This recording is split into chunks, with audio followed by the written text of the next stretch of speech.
So what we're going to be learning right now is that we're going to be talking about selling and interacting with clients.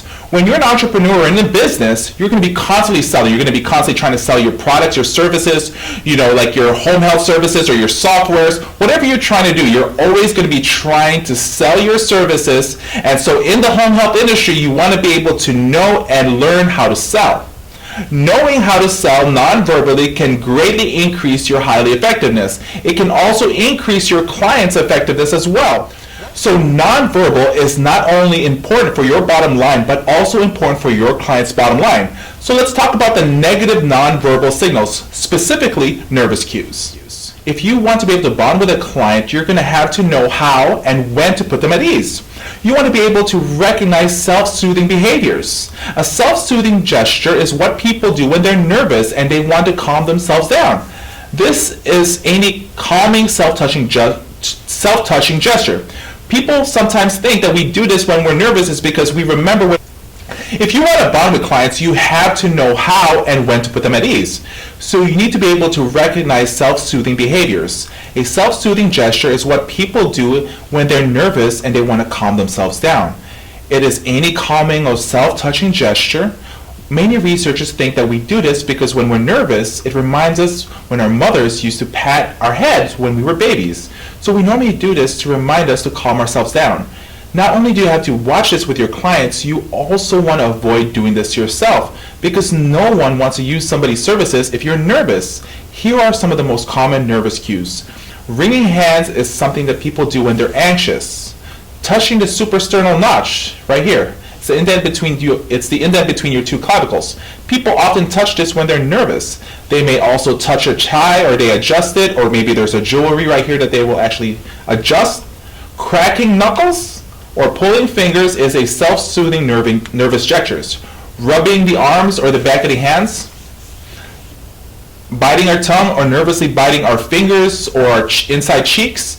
We can also rub our tongue to our cheeks. If you see this happening, that means people are normally nervous. It's also known as pacifying behaviors, right? What we're trying to do is we're trying to pacify ourselves and decrease our nerves. If you see this with a client, you want to be able to address it immediately and go into further explanation. You can also go back into the rapport building situations that we actually discussed earlier. Most people who do sales scripts, what you're doing is you might miss clients' cues. So make sure you pay attention while you're doing your whole presentation so that you can address certain nerves that they may actually have. Another nervous gesture is the gesture of what we call shame. When we're shamed or embarrassed, we actually touch the tip of our fingers to our forehead, kind of like this. You see people in prank shows doing this, or they got caught in a lie. So this is because it's a universal gesture of shame. People are doing this when they have shame. Normally, clients will use this gesture when they're actually ashamed of something, especially when it comes with money or with payments. You should address the shame right away when you see this and make them feel at ease. So for example, if you mention the price of your services, you might see this gesture. That means that they're actually not liking the price, or that maybe it's too high for them. And when you see this, you want to be able to calm themselves down a little bit. Remember, you want to be able to watch all these nervous cues in your clients, in addition to avoiding doing any of them yourselves. So now that you know how to address nervousness, how about some positive nonverbal cues that your pitch is going really well? Hopefully, as you walk through your pitch, that you will start seeing nonverbal signs that your client is on board and that you can go in for the ask.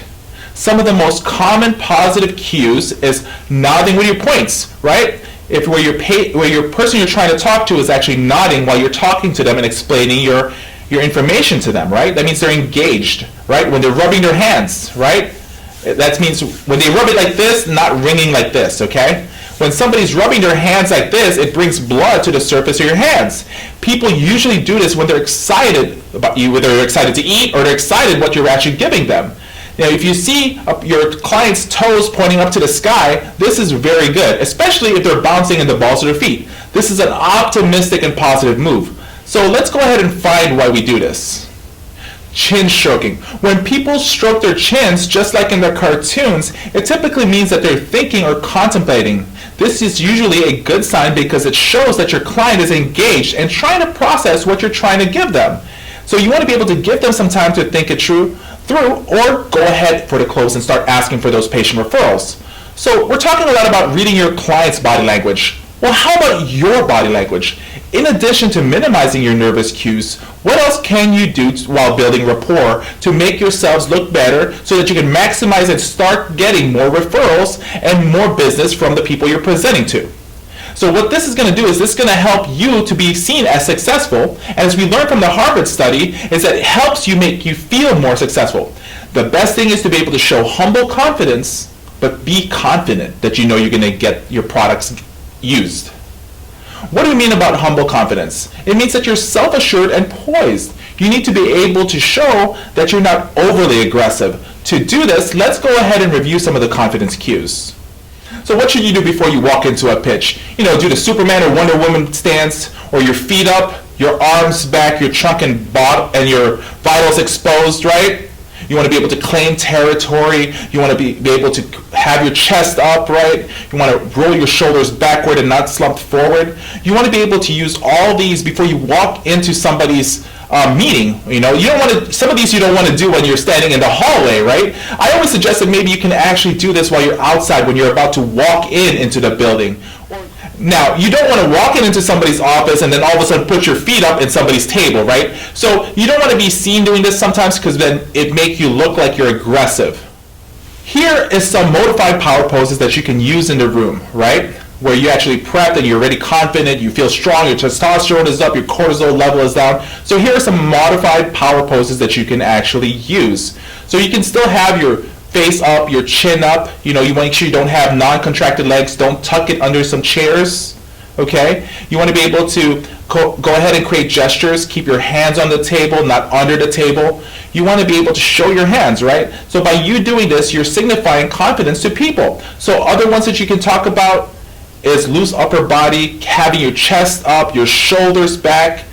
These are easy things to be able to, or what we call modified power poses, to actually make you and show people that you're confident.